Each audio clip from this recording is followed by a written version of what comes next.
The Battle of Fire is set to start the Winds of Winter off with a bang. How so? Well, my name is The Advocate, and today I'm an advocate for diving headfirst into the Battle of Fire sample chapters from George R. R. Martin's sixth novel in the A Song of Ice and Fire series, The Winds of Winter. Like, comment, and subscribe if you enjoy. So as I briefly mentioned in my review of the Theon 1 sample chapter, link to all of my Winds of Winter sample chapter reviews down in the description below, not every single sampler that George has shared with the public is fully available in polished, typed out form. While some chapters, like Barristan 1, have been formally released in full, other chapters exist in much rougher shape. You see, following the release of A Dance with Dragons in 2011, the most recently published book in the A Song of Ice and Fire series, George went on a bit of a convention tour spree there for a couple of years where he read aloud several chapters he had initially intended to include in A Dance with Dragons that inevitably got pushed back to the Winds of Winter. He read these aloud in hopes of whetting readers' appetites for what many believed at the time would be an imminent release for the Winds of Winter. However, while these Winds preview chapters were heard in full by lucky convention attendees, they were never officially published in written form for the wider public. So instead, what we're left with are fan attempts to live blog George's readings in real time, or fan attempts to write these hastily written summaries based on memory of what George said at these readings. Now, while these efforts to jot everything down are certainly commendable, the resulting recaps do fall short in capturing the depth, nuance, and prose that typically brings George's work to life. This happens to be the case for chapters like Tyrion 1 and Barristan 2, as we're left with mere rough sketches of a general outline of those two chapters, both of which happen to play a crucial role in the build-up to the Battle of Fire. So, because of the lack of proper detail here in some of those chapters, I have decided to forego my initial plan of dedicating a full video review to the Tyrion 1 sample chapter, and have instead decided to zoom out our perspective and walk through everything we know thus far about these Battle of Fire preview chapters. So with that, let's take a look at Tyrion 1, Barristan 2, and Tyrion 2. Spoilers ahoy! So Tyrion 1 returns us back to our good old cynical nihilist Tyrion Lannister, as he plays Kivos, the Planetos version of chess, with his new master, the Second Son sellsword leader Brownben Plum. They're having a fun little match, until Jorah Mormont, also a new member of the Second Sons now, barges into their tent with urgent news that Ironborn sails have been spotted on the horizon.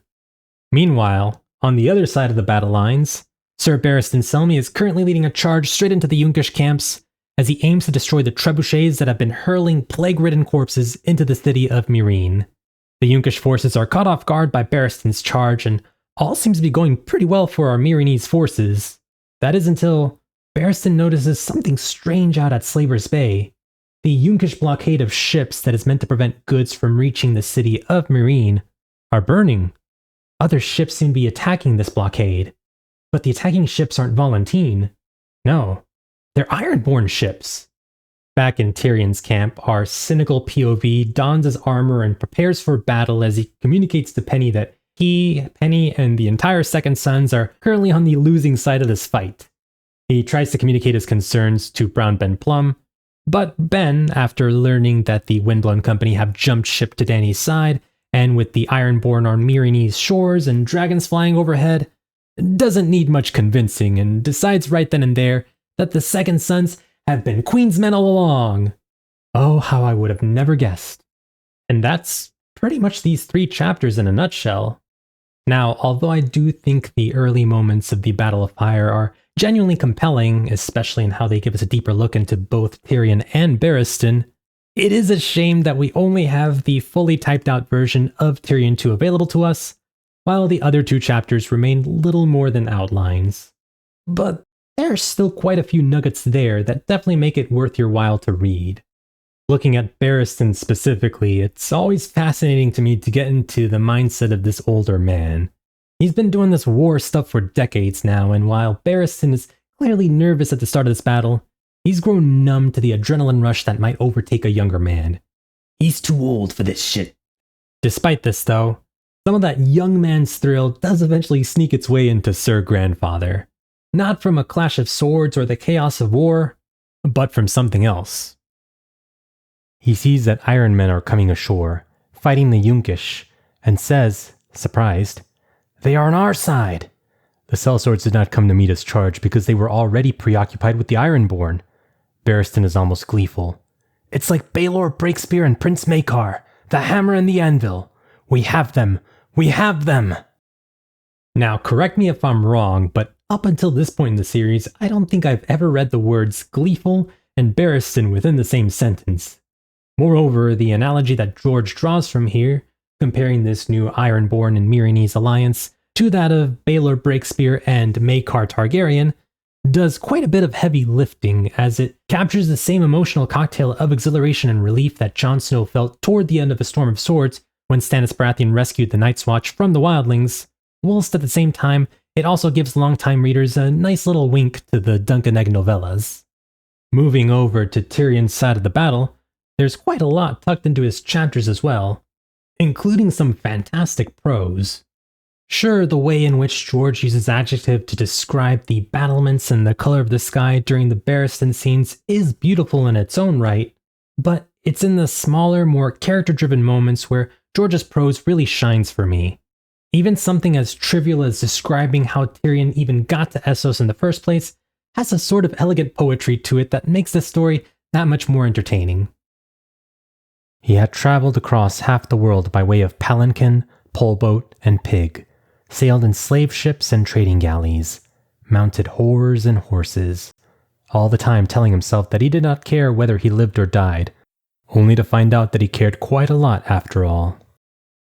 But even beyond the prose, it's George's ability to breathe life into these characters that makes his writing so much more compelling. As I'm sure you guys are aware, Tyrion is in a much darker place in A Dance with Dragons than he was at any point previous to that in the series. I mean, murdering your own father and strangling your lover tends to do that to a person, I guess. But while the character of Penny has helped nudge Tyrion's arc back towards resembling something like what he was before, there's still a dark cloud hanging over Tyrion's head. This Winds of Winter Tyrion feels more like a blend between the witty, japing Tyrion we fell in love with in the first 3 books and the cynical nihilist we got in A Dance with Dragons. And George masterfully plays into that contradiction, especially during Tyrion's conversations here with Penny in this chapter, by keeping Tyrion's outward persona just as sharp and sardonic as ever, while layering in some really unsettling internal monologue that reminds us just how far Tyrion has fallen. Japes are one way to keep the fear away, wine's another. "You're brave. Little people can be brave. My giant of Lannister," he heard. "She is mocking me." He almost slapped her again.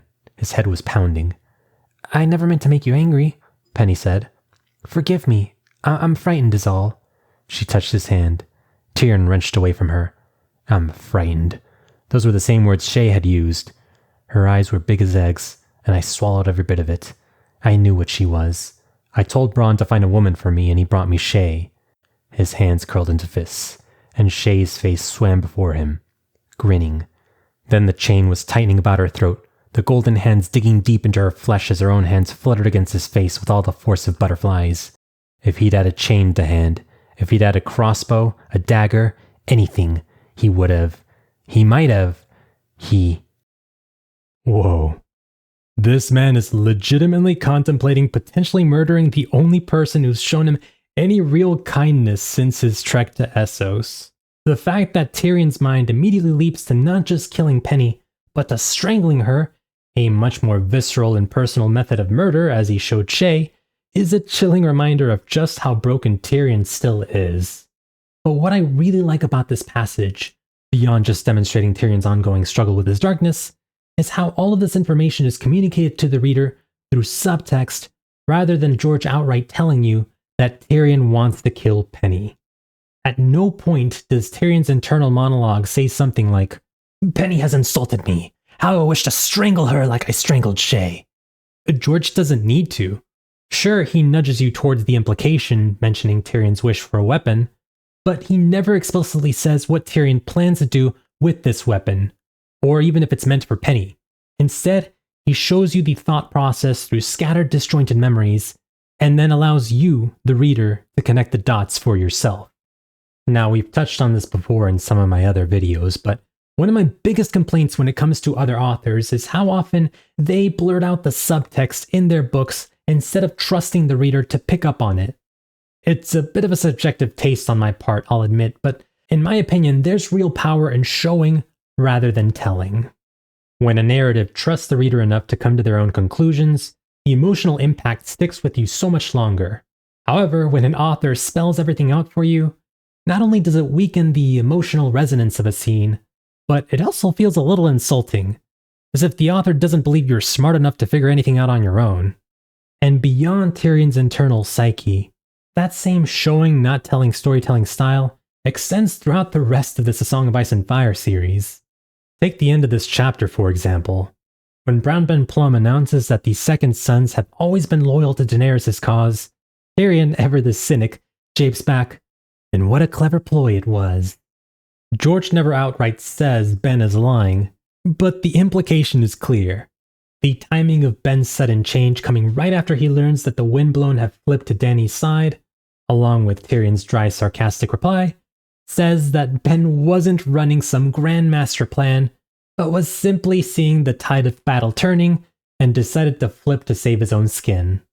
Earlier in the chapter, Tyrion even muses that the Second Sons are ripe for another change of masters, making it clear that Ben Plum isn't a man of deep loyalty, but merely an opportunist who values survival over allegiances. Ben slapping a neat little "this was the plan all along" story over his opportunism is just typical Ben behavior. Context-clued, non-spelled-out writing. Oh, how I love it. And that's what I think makes George's writing some of the best in the industry. Sure, the battles are exciting, but it's the rich characters and their actions, both overt and subtle, that make the stories so interesting. And it's what makes me yearn for the Winds of Winter, even 14 years later. So all in all, these sample chapters preceding the Battle of Fire are absolutely worth the read. Sure, there's some disappointment with Tyrion 1 and Barristan 2 being little more than summaries, but that's more of a fault of how they were transcribed than of the content itself. As is, there's some fantastic character work here, and when tied together by George R. R. Martin's wonderful prose and his show don't tell storytelling style, it makes these chapters all the more rewarding. But what do you guys think? Let me know what your thoughts are on these Barristan and Tyrion sample chapters by chiming down in the comment section below. Thank you so much for watching this video, you truly are the greatest.